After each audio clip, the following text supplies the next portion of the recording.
Көшеде полиция қызметкеріне ұялы телефонды қарап тексеруге бермеңіздер. Бұл заңсыз. Құқық қорғау қызметкерлерінің функционалдық міндеттеріне ол кірмейді. Егер сіздер оқиға кезінде оқиғаны көріп, фото және бейне түсірімге түсірген жағдайда сол фото және бейне түсірімді берсеңіз болады, бірақ ұялы телефонды бермеңіздер.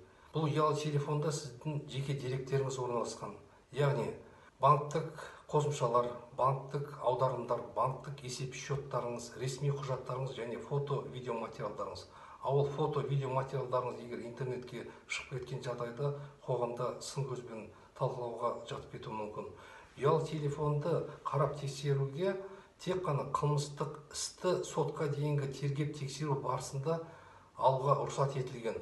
Онда да тергеуші алдымен сіздерге ұялы телефонды алу туралы қаулымен таныстыру керек.